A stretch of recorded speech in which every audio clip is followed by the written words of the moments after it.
nya ka haite ma buat yang tang ke bu tanya ya bu dia mana hawa je ulama bu dah tanya nya pidato nya tanya ka ulama pi nya ba mai alah yang ke bukan ruai tanya na ru dari lo pi nya bai ta mampai ya nampai nya nya ka lagi-lagian jiwa nya berada boleh tanya kai pengelih syaitan ini kedua tanya iaitu bak tempat kebaikan jid ke tempat keburukan tiga kebaikan hai harai keburukan wa hum yahsabuna annahum yusinun mereka menganggap bahwa bagus mereka itu akan apa yang dikerjakan jadi dia anggap juga datanya tempat pengisi syaitan anggap juga babung apa pi dia gini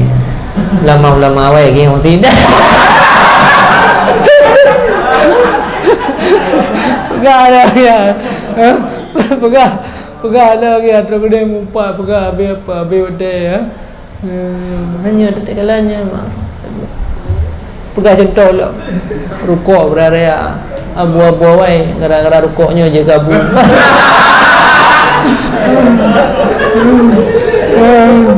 kayak main syaitan pegah je dah kapu jadi yang ni anak ada ya anak ada bela lah habis kesan yang ni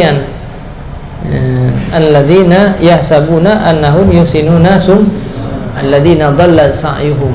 padahal tinggal tak kerjakan sesuatu yang buruk tetapi dalam anggapannya yang paling refreshing lebih jula ya refreshing untuk cahlan pu Allah dan di ketika demikian yatlu alaika syaitan ibaca dia kata ada syaitan akan kelebihan ilmu aja irupi mukminin talah man tadu ide dalam majlis ilmu saya dari po 8 dah sembut sampai tengah 12 dum pala tu ane tubuh ke hanau cil thana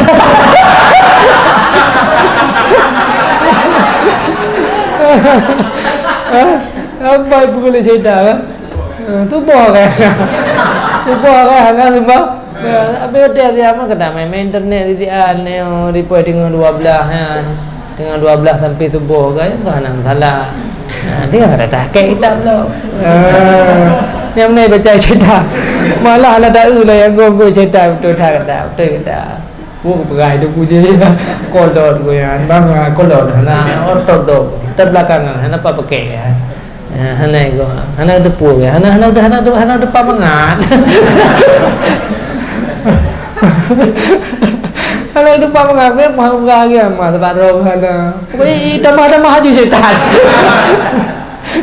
le syaitan tambah maju